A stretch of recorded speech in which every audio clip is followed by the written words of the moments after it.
Amigos, que nos segue aqui na Conexão Minas Gerais, vocês amigos, internautas, estamos começando mais um bate-papo com a jornalista Bianca Alves, Carlos Lindenberg e o Márcio Fagundes.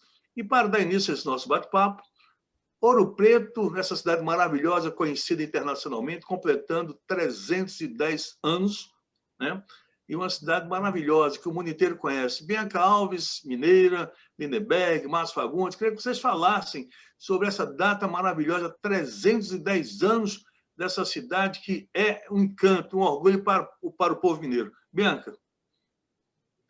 Ouro Preto é o presepinho, como definia a maravilhosa Berenice Benegari, que foi secretária de Cultura do Estado. É uma cidade maravilhosa, não é à toa que é patrimônio da humanidade, né, gente? Aqui, até geograficamente, né, aquele casario no morro, né, incrustado no morro, é um negócio maravilhoso. E toda a nossa história está lá, né? Ouro Preto foi das cidades mais ricas do continente, comparável àquelas cidades maias e tudo. E eu não vou...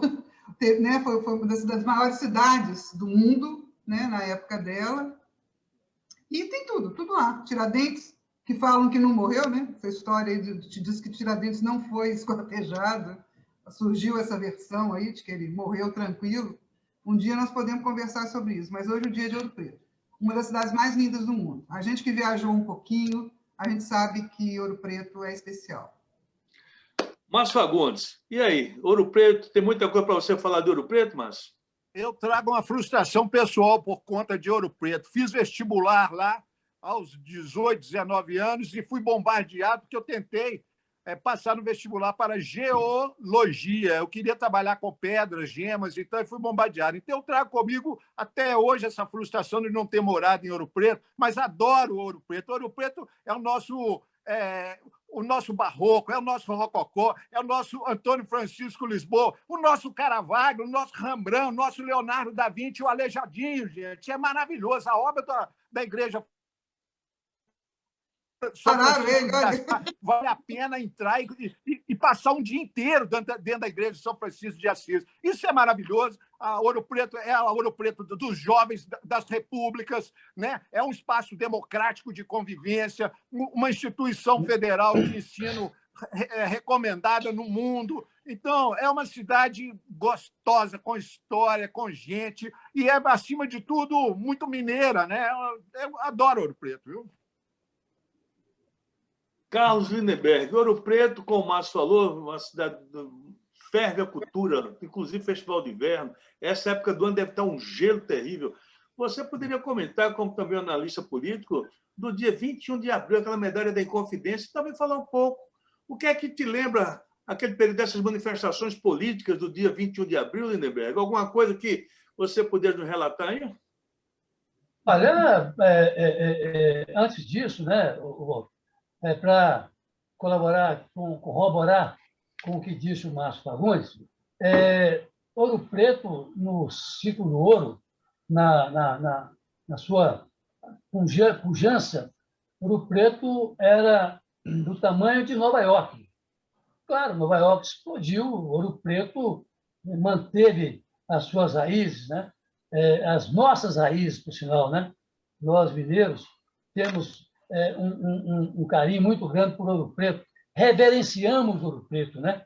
Então, mas eu me lembro também daquelas coisas, dos protestos, né? Lá em Ouro Preto, dia 21 de abril, coisa assim. Aliás, eu vi em Ouro Preto uma cena que foi muito interessante.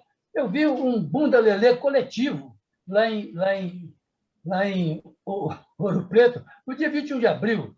Não foi no dia em que eu recebi uma das minhas 3 medalhas da Inconfidência. Eu tenho as 3 medalhas da Inconfidência. Não foi esse dia, mas eu vi um bunda-lelê coletivo. E alguns até de pessoas, amigos nossos aí, viu, que ocupou até aí um cargo importante aí, aqui na estrutura trabalhista do Estado. De maneira que foi um negócio interessante, porque eles ficaram ali naquele muro da Escola de Minas da Escola de Minas, e, de repente, aquela coisa solene de Ouro Preto, né? aquela coisa, né? Depositando coroas de flores e tal, e corbéis, aquele trem todo. De repente, toma-se um susto. O que é? O pessoal fazendo um bunda lelê coletivo, com várias cores as bundas, viu? Várias cores. Branca, preta, vermelha. Olha, um negócio assim, sensacional. Olha, claro que aquilo choca a gente no primeiro momento, sobretudo, né? Mas depois você vai entender que era um protesto que se fazia, né? Não me lembro quem era o governador da época, era um protesto que se fazia lá. Acho que era o Newton Cardoso. Não, não era o Newton Cardoso, não, porque no governo do Newton, o Newton, sabidamente, fechou todas as entradas de Ouro Preto. Então, não tinha protesto. Não tinha protesto. Até que teve um show de bunda lá, né, Lindeberg? Não, aquele episódio não houve repressão, né? Foi uma manifestação contra a política salarial do governo. Com certeza. Bom, ali foi a prova daquele famoso ditado, ô Lindeberg, o que a bunda não prejudica, cara. Tem alguma relação da Inconfidência Mineira com também a Revolução Pernambucana? Você sabe, você que é um cara que lê muito e gosta muito da história. Ô, Walter, olha, a Conjuração Mineira ou a Inconfidência Mineira, no fundo, ela parece um pouco mais marketada, né? O marketing mineiro, que hoje não existe mais, que Minas Gerais hoje desceu à bancarrota, o marketing mineiro, junto aos historiadores, funcionou muito melhor do que os da sua terra. Os historiadores da sua terra não souberam promover os episódios de revolta que aconteceram em Pernambuco. Em 1817, houve uma verdadeira revolução pernambucana, se chama o episódio Revolução Pernambucana, por causa de que a cobrança de impostos em Pernambuco era a capitania mais rica do Brasil, mas mandava todo o seu dinheiro para pagar a mordomia da família portuguesa. Chegou em 1808, Dom João VI à frente, pagar toda a mordomia no Rio de Janeiro. Então, houve uma revolta imensa, foi reprimida, houve centenas de prisões, houve esquartejamentos, dezenas de enforcamentos e esquartejamentos também. Foi um primeiro marco brutal de um projeto de revolução, independência e autonomia no Brasil. Depois, em 1822, veio a famosa Confederação dos Guararapes, mas isso é outra história, isso fica uma outra vez, nós conversamos sobre isso. Mas os mineiros na Inconfidência Mineira e na Conjuração fizeram um marketing melhor, viu, Walter? Muito. Pode falar, Lindeberg. Deixa eu dar um... Eu fiz, quando eu estava na revista Veja, eu fiz uma reportagem na casa do Tarquínio de Oliveira. Tarquínio foi um professor, um pesquisador da Inconfidência Mineira. Ele foi um consultor, inclusive, dos autos da Devassa, né, que levanta toda a questão da repressão que se abateu sobre Tiradentes, Gonzaga, enfim, Tomás Gonzaga, etc. Então, eu fui lá, eu fui conversar com o Tarquínio, e o Tarquínio me mostrou uma coisa muito interessante que desapareceu, essa lenda desapareceu. Qual lenda? Que lenda era essa? Eu fui lá no Tarquínio para conversar sobre outras coisas, e aí ele me mostrou algo interessantíssimo. Ele me mostrou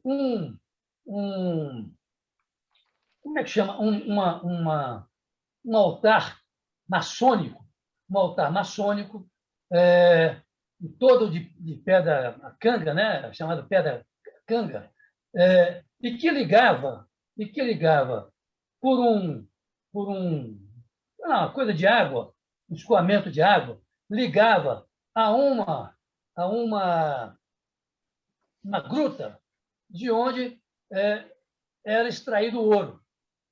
E ele me contou uma história que eu acho muito interessante, e vou tentar resumir aqui rapidinho, que é o seguinte: morava naquela casa onde ele morava, o Tarquínio, morou naquela casa o maior banqueiro, um dos maiores banqueiros do Brasil, que comprava ouro, vendia ouro, aquela coisa toda. Então, esse banqueiro português, que foi um dos financiadores da Conjuração Mineira, ou da Inconfidência Mineira, ele foi numa noite chuvosa, como sabemos como era naquele tempo as noites de Ouro Preto, com muita chuva, muita coisa. Ele saiu dali e andou, era mais ou menos uns 400 metros de tanto, e foi para o fundo da mina, onde se extraía ouro. E aí o Tarquínio levantou a seguinte hipótese: será que o famoso tesouro da Inconfidência Mineira não poderia estar no fundo daquela mina?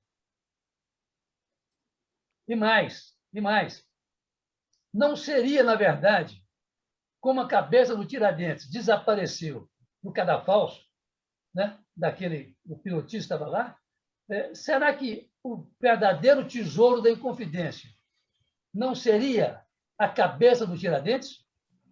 Ué, é uma história interessante, viu, Lindenberg? Essa história está com a morte do Tarquínio. Essa história está também sepultada, porque de lá para cá a Veja fez a matéria, eu fiz a matéria, foi uma página dupla da revista Veja, que eu redigi, eu fiz a matéria, fui lá e tal, e com fotos do Célio Apolinário, mas com a morte do Tarquínio, essa história também ficou sepultada.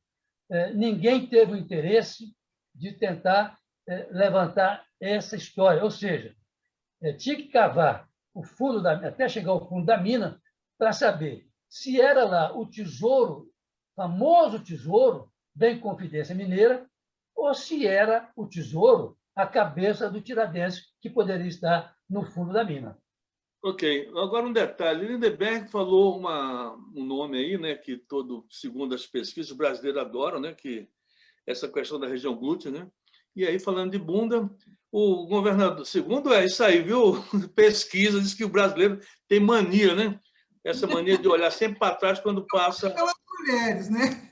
Não, eu falo das mas mulheres. hoje as coisas mudam também, que as mulheres também olham, têm suas preferências naturalmente. Bem, mas, Márcio, as capitanias hereditárias que mais prosperaram, Pernambuco e São Vicente. Bianca, o governador Zema, abre aspas, deu uma declaração essa semana, já em função da CPI que está rolando na Assembleia Legislativa, com relação à questão da CEMIG. Ele disse o seguinte: deputados que criticam o meu governo não levantam a bunda da cadeira. É uma expressão assim que a gente nunca ouviu aqui de nenhum governador de Minas Gerais usando palavras desse tipo aí, né, Bianca? E, com certeza, um pouco fora do contexto, né? Nossos políticos estão muito boquirrotos, né? Se você pensar bem, né? Eu acho que a antiga liturgia do cargo está, sei lá, está abandonando os nossos representantes. No caso do Zema, ele falar que o pessoal não levanta a bunda da cadeira, já pensou se os deputados fizessem um bunda lelê coletivo, igual fizeram lá para o Lindenberg? Ia ser interessante. É uma ideia, né? Agora, é aquilo, né? Eu acho assim, o Zema fica com uma conversa de comadre mineira, né? Porque esses deputados ficam fofocando, falando mal do meu governo e tal. Tem essa questão do dinheiro da Vale também, né? Porque eles votaram, né, para ir direto para os municípios, né? E isso aí é uma briga de vaidades, né, cá entre nós, né? O governador queria distribuir ele mesmo, né? E ele está com essa história de que o pessoal tem inveja, fica fofocando sobre o ótimo governo que ele está fazendo. Eu não sei, sabe? Eu acho que Minas só está se salvando de cair no buraco porque não está pagando as parcelas da dívida aí com a União, entendeu? Senão o trem estava feio, viu? Não estava tão bacana assim, não. Eu tenho uma certa má vontade com o Zema. E quando ele fala, quando ele começa a usar esses termos aí escatológicos, eu acho pior ainda. Eu acho meio desrespeitoso. Márcio Fagundes, e aí? Que nota você dá para a bunda do governador, ou melhor, para a fase do governador? O governador Zema mostrou o seu melhor momento até hoje. Personal trainer. O pessoal não entendeu. Ele mandou tirar a bunda da cadeira para acabar com a vida sedentária, bicho. Andar um bocado, cuidar do coração, entendeu? Fazer exercício. Olha lá, os deputados, nessa trabalheira que estão tendo, acabam ficando muito sentados. Ele deu uma recomendação, ele deu um conselho para a saúde das pessoas, não sei nem que eles não entenderam. Gente, vamos caminhar, vamos correr, vamos andar de bicicleta, entendeu? Vamos respirar melhor, ainda mais nessa pandemia, a tendência é ficar preso dentro de casa. Ele foi um conselho, virou o personal trainer. Vamos caminhar, gente! E aí, Lindenberg? Olha só, o Zema foi tão infeliz no uso dessa expressão, que é uma expressão chula, né? Para não dizer que é uma expressão simplória de alguém que veio do interior para assumir o governo do Estado, mas é uma expressão chula, claro, para dizer que os deputados não tiram a bunda da cadeira. Bom, foi tão sério o que ele disse e repercutiu tanto na Assembleia Legislativa que o deputado Gustavo Valadares, que é o líder do governo, subiu à tribuna para pedir desculpas aos deputados, aos pares dele lá, desculpas pelo uso inadequado da expressão usada pelo governador Romeu Zema. Eu fiz até um texto essa semana, ontem, no meu blog, estranhando essa questão, até porque o Zema é uma pessoa educada, é uma pessoa de fino trato, que conversa com ele, já conversou com ele, vê que ele é uma pessoa. Agora, ele foi absolutamente infeliz no uso dessa expressão, a tal ponto que o líder do governo dele, não é o líder da oposição, o líder do governo dele foi à tribuna pedir desculpas aos deputados pelo uso de uma expressão absolutamente inadequada. Ô, Lindenberg, eu acho meio complicado também esses choques entre os poderes nesse momento que a gente está vivendo, sabe? O Zema aí peitando o legislativo, os chefes das Forças Armadas questionando o presidente do Senado. Não ajuda, né, gente? Cá entre nós, né? Não ajuda. Ô, Lindenberg, falando em expressão chula, na live de todas as quintas-feiras, o presidente Bolsonaro também cravou uma frase terrível. Por quê? Porque a CPI da pandemia, lá que essa semana prendeu aquele Ricardo Disse, lá, um sargento da aeronáutica reformado, aquela coisa toda. Tremenda. E aí, Dias. Exatamente. Aí a CPI resolveu também fazer uma notificação para o presidente da República para que ele explique, né, naturalmente, não indo à CPI, mas, né, que ele possa, através de documentos, explicar essa questão dessa vacina tão falada da Índia. E ele cunhou uma frase que eu acho que, para um presidente da República, não fica muito... não fica legal, né? Porque, na realidade, pega mal demais. Então, ele falou o seguinte, que entregaram esses documentos para que o Bolsonaro pudesse responder à CPI sobre essas questões, dessa vacina. E ele disse o seguinte, sabe qual é a minha resposta? Abre aspas. Caguei para a CPI, não vou responder nada. Vocês ouviram bem? Abre aspas. O presidente Bolsonaro, Jair Bolsonaro, presidente do Brasil. Caguei para a CPI, não vou responder nada. Fecha aspas. Bianca, é um negócio assim que não dá para entender, né? Mais um confronto, executivo versus legislativo, a falta de respeito, sabe? Você criar essa questão do desequilíbrio dos poderes. Eu acho que temos que apostar na conciliação, mas está difícil, né? O executivo agora resolveu se manifestar em termos, como é que a gente disse, né? Em termos chulos, como disse o Lindenberg. Isso não ajuda, repito, não ajuda em nada, nem a forma, nem o conteúdo. Márcio Fagundes. E aí, Márcio? Estou com a relatora, pronto. Está com a relatora. Carlos Lindenberg. Walter, a expressão é exatamente essa, e é uma das manchetes da Folha de São Paulo, já hoje no site, e certamente amanhã no Jornal Impresso, né? Para o horror, né? O horror de todos nós. Como é que um presidente da República, né? Falando daquele cercadinho que ele fala lá, né? Vai dizer um negócio desse? Aliás, não, foi na live da quinta-feira, foi hoje. Então, é um absurdo, realmente. Agora, é o nível, né, Walter? É o nível. Não tem outro nível, né, para dizer, rebater a convocação, o questionamento da CPI. Não tem outro nível, não. Então, usa esse nível mesmo. Aliás, não é por acaso que a reprovação do Bolsonaro subiu para 51%. É um novo recorde lá do presidente da República. É por isso, é por causa dessa coisa desse tipo. O Bolsonaro está enganado com relação a uma coisa. O Bolsonaro está achando que, quando ele fala para aquela massa bovina que representa provavelmente menos hoje de um terço. Hã? O pessoal que está naquele cercadinho ali, né? Naquele chiqueirinho, eu chamava aqui de chiqueirinho.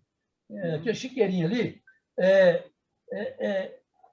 não é por outra razão que ele está batendo recorde de reprovação. 51% é a maior reprovação durante o governo dele. É por coisa desse tipo. Ele fica falando para aquele gado dele ali, né, que fica achando aquilo uma maravilha. Não, é isso mesmo, tem que ir confronto, tem que ir para o confronto, tem que aprender esse pessoal do Supremo, tem que fechar o Congresso. É aquela velha ladainha que a gente não pode, claro, achar que é uma coisa menor, porque isso é da maior gravidade. Isso pode, inclusive, levar o Bolsonaro a um impeachment. Pode levar a um impeachment. Eu não acredito em impeachment nas circunstâncias atuais, até porque o presidente da Câmara dos Deputados é favorável ao Bolsonaro e, evidentemente, não vai colocar nunca um pedido de impeachment em votação, jamais. Mas é lamentável o que se ouviu hoje no presidente da República. Olha, eu não sei o que é pior, viu? Se é lá ou se é cá. Pode falar, Pedro. Eu acho que você tem razão, Lindenberg. Ele fica falando para esses 20%, né, de radicais de direita, e, enquanto isso, a própria manchete da Folha, o povo brasileiro acha o Bolsonaro despreparado, né, bobo, usamos uma porção de expressões. Eu falei que é assim, bobo, cretino, bobinho, entendeu? Na verdade, ele está sendo reprovado mesmo. As pessoas têm uma péssima opinião do presidente que tem. Então, não estou entendendo a estratégia, porque ele está insistindo em falar para essa minoria.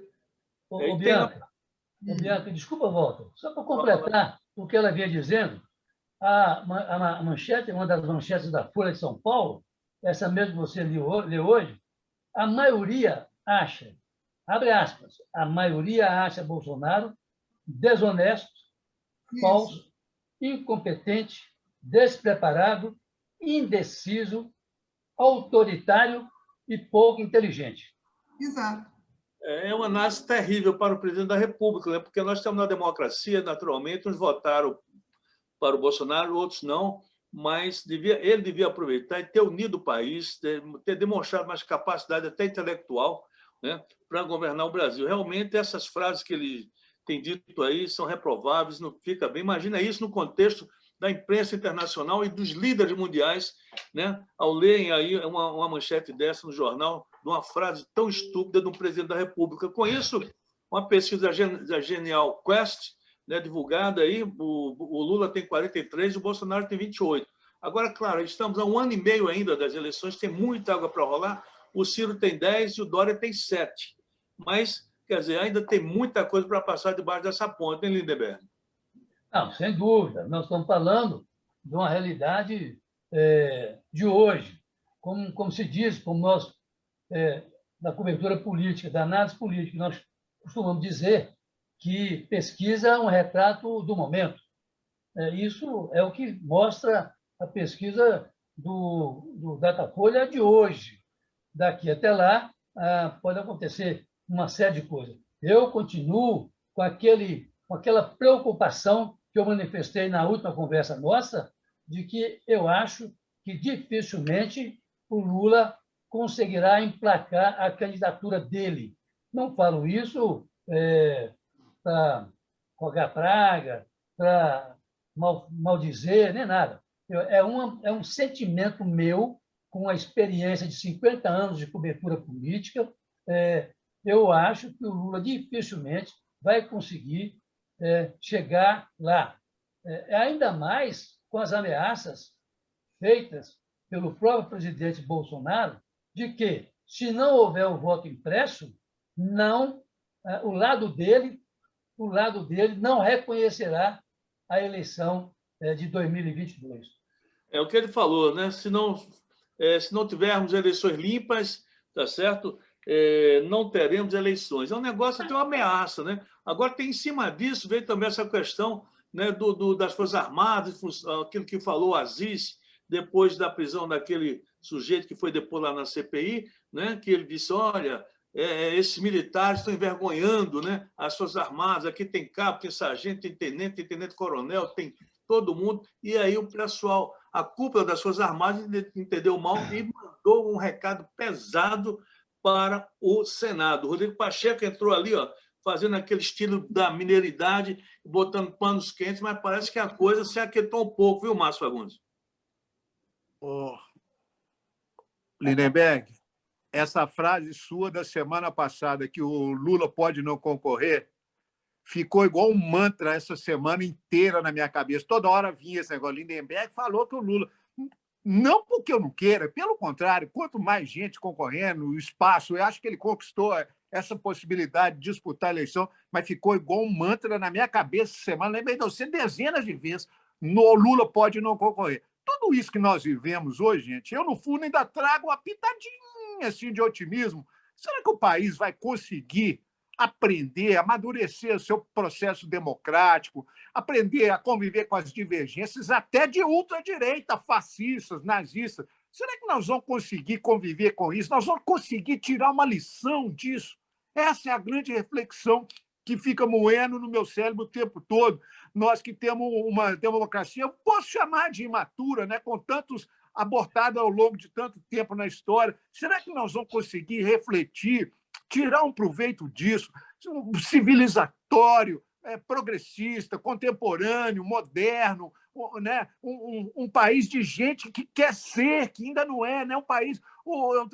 Nós estávamos falando de Ouro Preto, eu li essa semana, o saudoso professor Aires da Mata Machado Filho tem um livro que fala a abolição da escravatura, a abolição na Lei Áurea, famoso, libertou em Minas 230 mil negros na Lei Áurea, porque nós chegamos a ter 500 mil negros escravos aqui em Minas, foi o estado que mais usou da mão de obra negra, entendeu? Será que nós não vamos conseguir tirar umas lições modernas, para frente, solidárias, coletivas, sobre tudo isso que nós estamos vivendo? Eu ainda guardo uma pontinha de esperança, viu? Pontinha, não é coisa grande, não. Pontinha de esperança que nós podemos um dia caminhar para frente, o futuro. Vamos ver, né? Ô, Bianca, eu em cima do que o Lindenberg falou, eu também, que o Márcio disse, eu sempre pensei nisso, da possibilidade do Lula não vir a ser candidato a presidente em face de alguma complicação junto ao TSE. Mas, essa semana, né, o mundo viu que o presidente do Haiti, Jovenel Moïse, foi morto, né? Os caras entraram na casa dele, meteram bala, 12 tiros, inclusive a esposa dele também foi ferida gravemente e foi levada para os Estados Unidos, onde ainda está em estado grave. Ninguém sabe o que poderá acontecer. Tomara que o Brasil não passe por isso. Mas para 2002, a situação está muito complicada, viu, Bianca? Ô, Frei Caneca, deixa eu... Bianca, só um segundo. É só para lembrar que 2 lives passadas, esse assunto Haiti, né? Aliás, tem uma música Caetano, Haiti é aqui, uma maravilha de música. 2 lives passadas, o Haiti foi tema aqui. Parece que nós estávamos prevendo que alguma coisa ia acontecer lá, né? Junto à São Domingos, o Haiti. O caso no Haiti é gravíssimo, é histórico. O que acontece lá é histórico e não tem jeito, porque a desigualdade social lá é tremenda, é uma miséria tremenda. Ali viveu de açúcar. e não consegue mais ter outros polos de desenvolvimento, de exportação, de produção interna. O caso ali é gravíssimo no Haiti e culminou com a morte anteontem do presidente e a mulher e mais um século de gente e tal. Aquela história ali é complicadíssima. Inclusive, 4 desses assassinos já foram mortos pela polícia e outros são foragidos.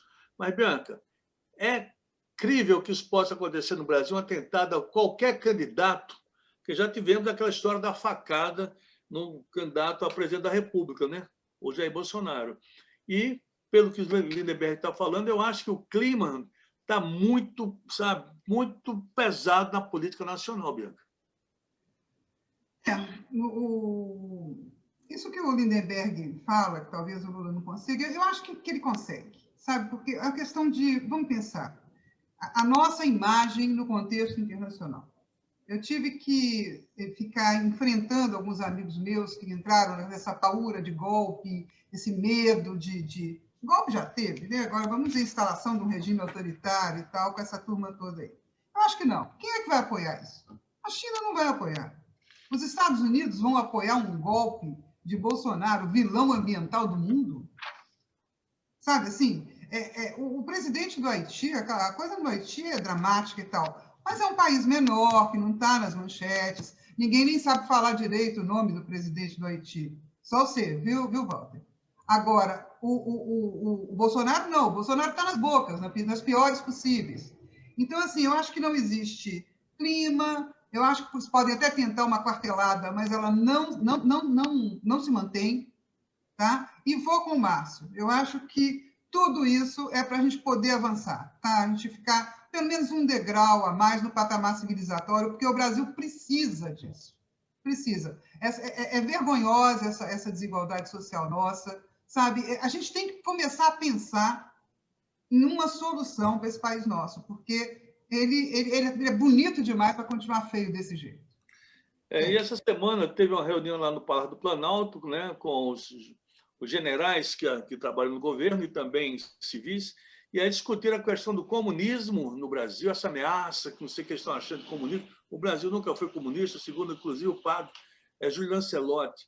E aí também essa questão dos protestos, né? Porque, inclusive, já se sabe que tinham pessoas infiltradas, né? Porque aconteceram atos de vandalismo ali em São Paulo, e aí puseram a culpa em cima do pessoal do movimento lá. Inclusive, no próximo dia 12 de setembro, o MBL e o Vem Pra Rua, Vai Pra Rua, né? Que apoiou o Bolsonaro, estará fazendo também, em nível nacional, protestos contra o próprio governo Bolsonaro. Eles que apoiaram o Bolsonaro em 2018. Lindenberg, o clima na política está só o fogo aumentando, hein?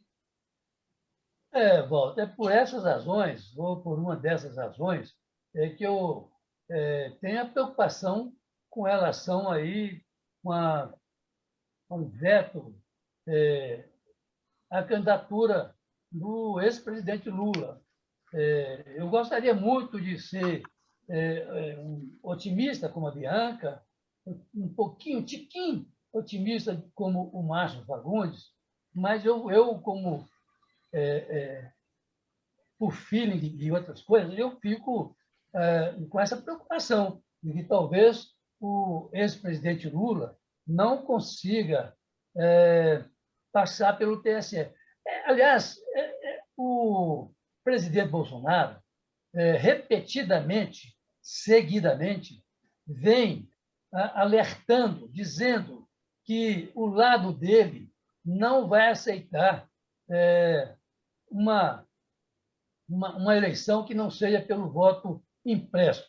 Olha, isso me parece uma maneira de você ter espécie de um HC preventivo, ou seja, você, imaginando que lá na frente você vai perder a eleição, você começa já a colocar em dúvida essa eleição. O que chama atenção é que o Bolsonaro foi vereador no Rio de Janeiro e há quase 30 anos foi deputado federal.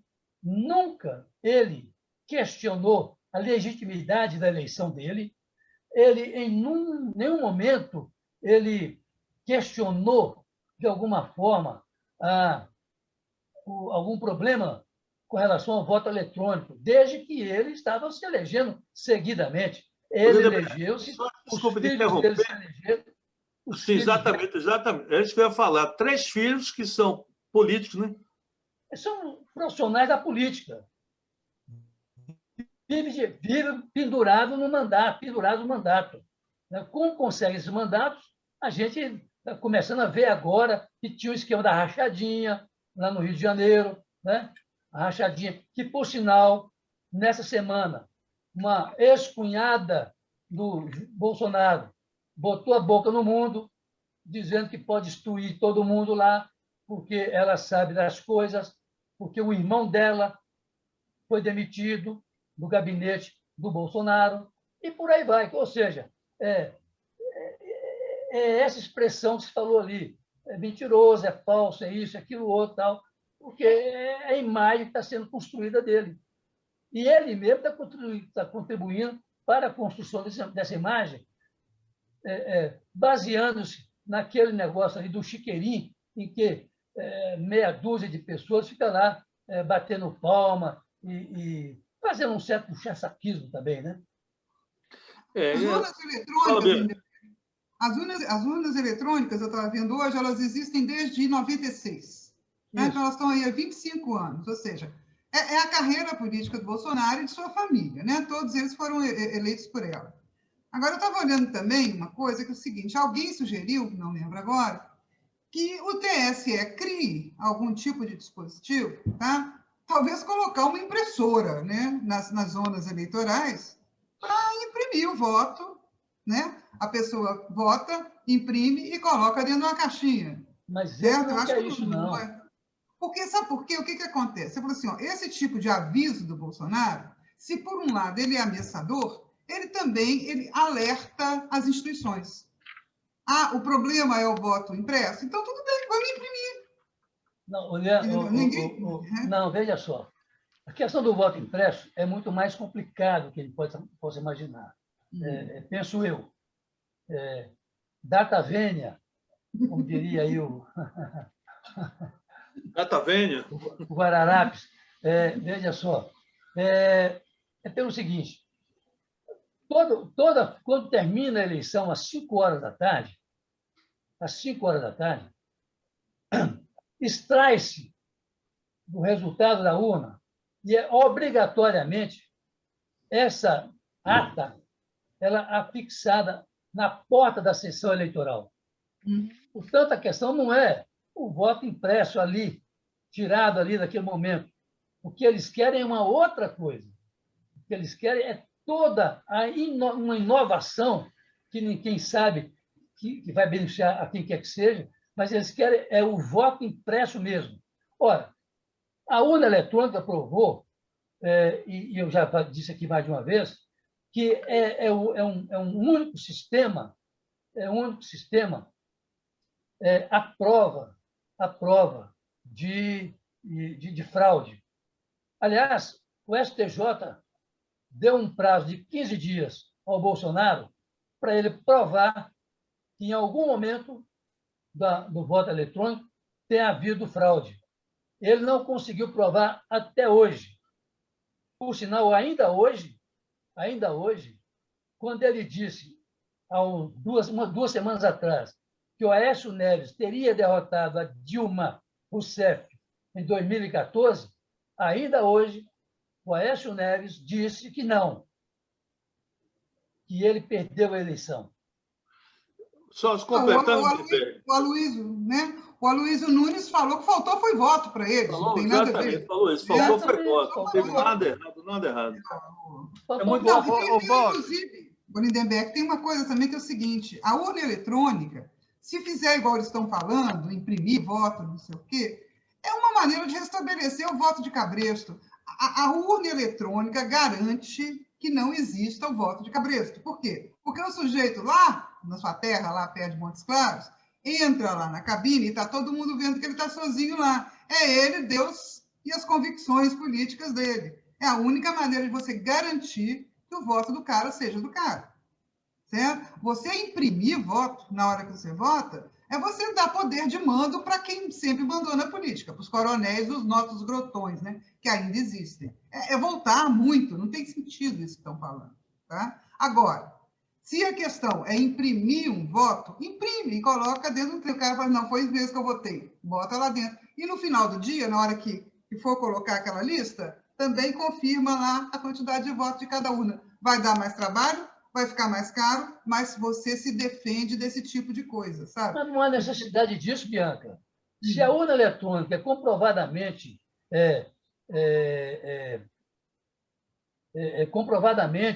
a prova de fraude, não há necessidade disso. Isso é uma coisa que está na cabeça do presidente da República. Não tem sentido isso. Nós vamos ter aí, na verdade, a volta ao passado, naquela época que se fazia o mapismo. É na época que se fazia a chamada urna grávida. Essas coisas. Isso aí, qualquer coisa aí, qualquer artigo aí de cientista político mostra, quando se fala em fraude, mostra os tipos de fraudes que tem por aí. Ora, não é assim. Eu até concordo com o Aécio Neves quando ele diz que não, nós podemos aprimorar a urna eletrônica, né? Podemos aprimorar. O que não quer dizer com isso que é preciso imprimir voto. Isso é um passo atrás. É você possibilitar a fraude. É isso, me parece, o que quer o presidente da República. É possibilitar a fraude. Não, é o que eu concordo com você. Eu só queria te dizer só o seguinte, eu concordo com você. Mas se ele já avisa que vai melar o negócio, ou seja, fazer tipo Trump, invadir o Capitólio, não sei o quê, questionando o resultado da eleição, e tem gente que acredita nisso, essa semana eu ouvi um cara falar que é o seguinte, que é a mesma coisa de você ir fazer um jogo de loteria e deixar seu jogo lá na maquininha sem levar um comprovante para casa. Olha que loucura. As pessoas acreditam nessas coisas. Frei Caneca, para mim, todo esse trabalho de descrédito das instituições no Brasil vem num bojo de um projeto neoliberal amplamente aplicado hoje no país. Desacreditar as instituições sociais e transformá-las, essas instituições sociais vigentes no Estado Democrático de Direito, igual tem no Brasil, elas vão aperfeiçoando, elas conseguem conviver com a diversidade, com a multiplicidade de opiniões, com o avanço da civilização. Quando você rompe isso, você joga tudo no descrédito. O que está acontecendo nesse projeto neoliberal? Transformar o Brasil numa organização. Estado, organização. Ou seja, Estado, empresa, meritocracia. Saúde. Saúde, organização. Saúde na mão da iniciativa privada. Educação. Organização educacional, ou seja, jogue na mão da iniciativa privada. O trabalho, todo na mão da iniciativa privada, tudo tirar da instituição e julgar na organização. Isso é seríssimo o que está acontecendo no Brasil, mas não é só aqui, não. É um projeto neoliberal que está no mundo, tá?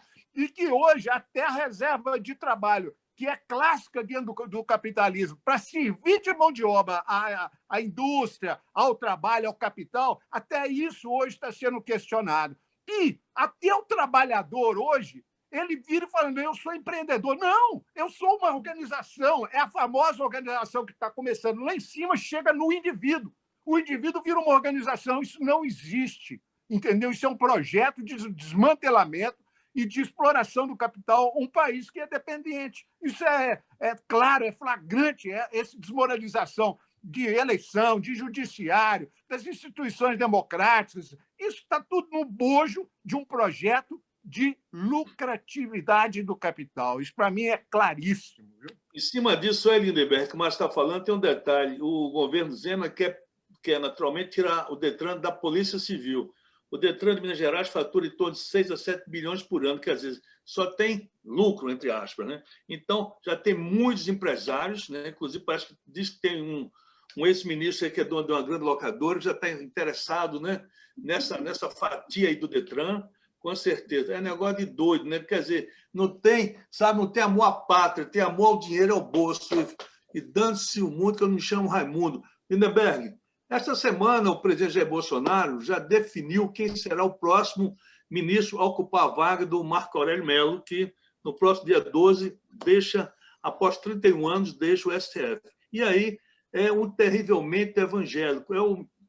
chefe, advogado-geral da União, o André, Advocacia-Geral da União, da AGU, o André Mendonça, que ele já definiu. Agora, essa semana, o Romeu Zema esteve lá, em Brasília, conversando com o presidente Jair Bolsonaro, e levou o nome do presidente do Tribunal de Justiça de Minas Gerais, o desembargador Gilson Soares Lemes.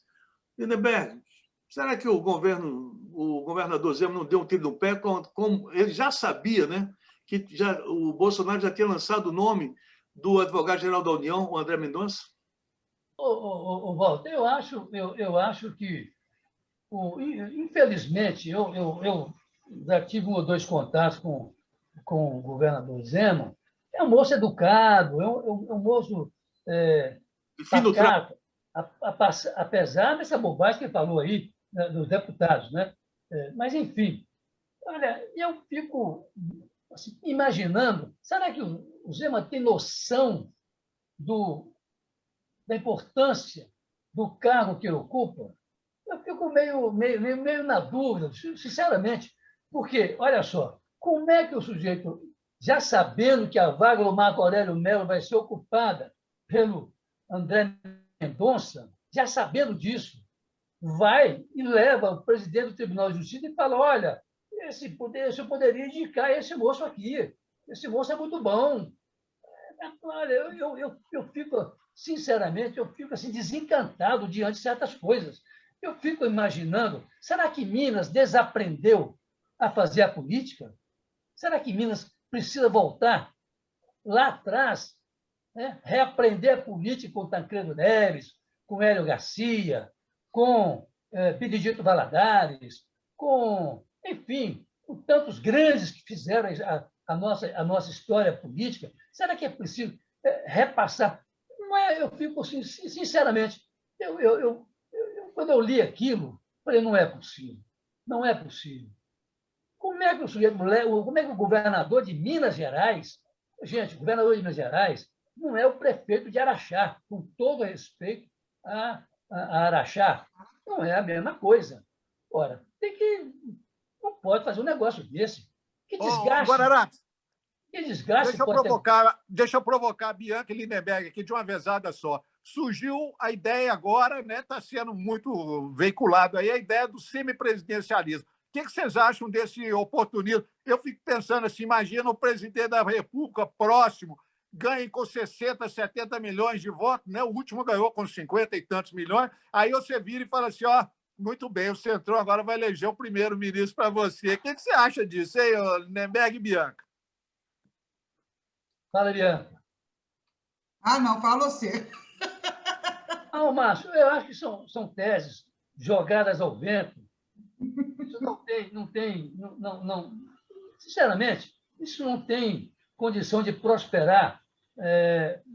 Não vejo a menor condição de um troço desse prosperar. Agora, eu queria dizer para você o seguinte, olha só, o Bolsonaro venceu a última eleição, aí é preciso dar um passo atrás, com apenas 39,% do eleitorado total. Significa o seguinte, que do total de eleitores no Brasil, 147,3 milhões. Votaram em Bolsonaro no segundo turno, 57,8 milhões, ou seja, 39,2%.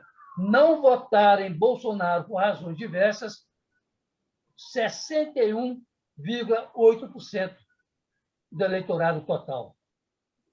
Portanto, poderia até ser discutida a legitimidade do mandato do Bolsonaro. Ok, Lindenberg. Olha, a gente está chegando ao final do nosso bate-papo aqui na Conexão das Minas Gerais, e aí queria que o Márcio comentasse. O Márcio levantou essa bola aí. A Islândia, Lindenberg e a nossa querida Bianca Alves tem um projeto lá de trabalhar somente 4 dias durante a semana. A Islândia fica lá no Atlântico Norte, numa grande ilha vulcânica, né? Tem a 300 metros de distância, tem lá a Groenlândia, a 800 metros. Lá tem a Escócia, e a 1.800 metros, desculpa, 800 quilômetros, né? A Escócia, a 1.000 quilômetros, tem lá, perto daquela ilha vulcânica, tem a Noruega. E aí, trabalhar 4 dias na semana e está mantendo tudo equilibrado. Será que aqui daria certo, Márcio Fagundes, Bianca e Lindenberg, para a gente encerrar o nosso bate-papo de hoje? E aí, Márcio? Existe um livro de um italiano chamado Domenico De Masi. O Domenico De Masi fala da importância do ócio na nossa formação, na nossa saúde mental, na nossa saúde física. É a convivência com os filhos, é a convivência com os amigos, com os parentes, é poder sentar e jogar uma dama, um xadrez, é poder bater papo, é poder produzir algo artesanal. A importância do ócio na nossa vida, o dia que o capitalismo descobrir isso, que nós somos muito mais produtivos quando nós temos a oportunidade de crescer culturalmente, de ler mais, de ter acesso a cinema, a filme, a livros e tal, eles vão.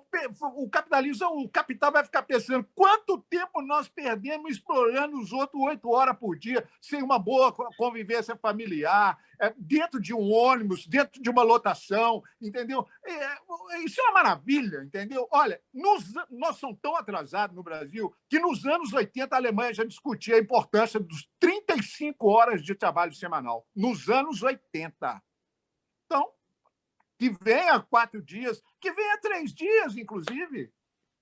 Aí, Bianca, 4 dias ou 7 dias? O que é que você acha aí? Aliás, 7, não, 5, 6, né? No máximo, do Brasil, porque aqui todo mundo trabalha de segunda a segunda. Mas 4 dias, estava satisfeito ou não? Eu sou até mais radical, para te dizer a verdade, sabe?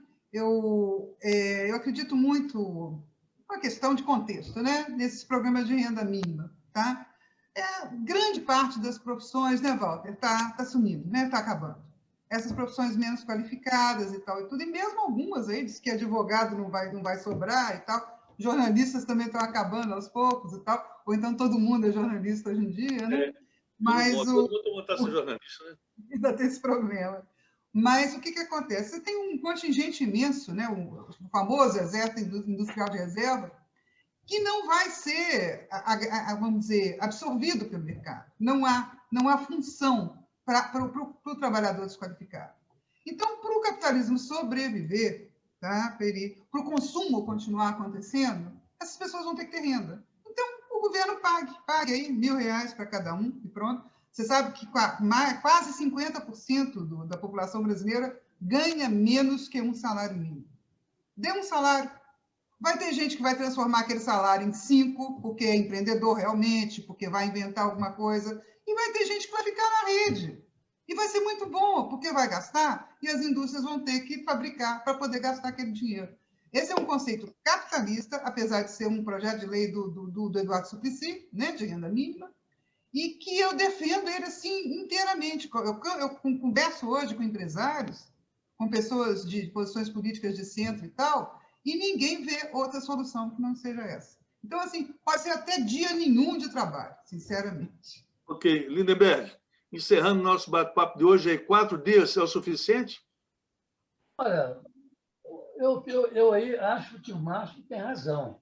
Eu acho que não com esse radicalismo, né, em defesa do ócio, Mas eu acho que o Márcio tem alguma razão.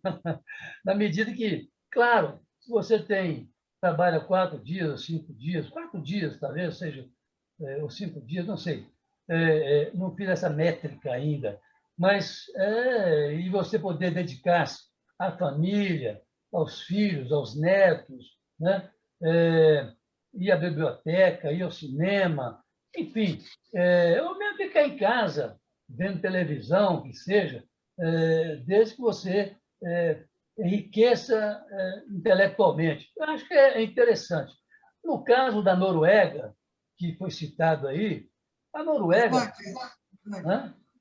Não. A Islândia foi o exemplo dado da redução da carga de trabalho. Mas foi citada aí a Noruega, também foi citada. A Noruega descobriu petróleo em águas profundas, né? A mais de 10 mil metros de profundidade. Né? Como é que chama esse programa nosso que nós tivemos aqui? Pressão. O pré-sal. A Noruega descobriu o pré-sal lá. E hoje, daqueles países da Escandinávia, ali, Suécia, Dinamarca, etc., é hoje o país com a maior renda per capita, daquela região ali, aqueles países nórdicos ali. De maneira que era preciso, como nós descobrimos no pré-sal, mas fazer uma distribuição dos rendimentos do pré-sal de melhor forma, né? Não fazer o que estão fazendo, né? Que é entregando para os americanos. Ok, então, chegando ao nosso bate-papo de hoje, da Conexão das Minas Gerais, não sei se o Márcio tem alguma sugestão de livro, mas eu já falo o seguinte, olha, se os escoceses continuam fazendo bom uísque, que beleza, então o pessoal da Islândia vai tomar um uísque e comer um bom bacalhau da Noruega, né, Márcio? Alguma sugestão de livro aí, Márcio? Não, eu quero só terminar dando um dado aqui que eu acho importante as pessoas saberem disso. Em 84, eu estive na Dinamarca, em 1984, e fui recebido por um químico dinamarquês que hoje mora em Bruxelas. E ele me chocou muito, que ele falou comigo, sabe por que isso aqui funciona? A diferença entre o menor salário e o maior salário é de 10 vezes. Ou seja, o mais simplório cargo funcional e o mais alto a diferença de rendimento. Suponhamos que vou pôr um varredor de rua sem nenhum demérito, pelo contrário, acho uma importantíssima profissão, ganhe R$1.000.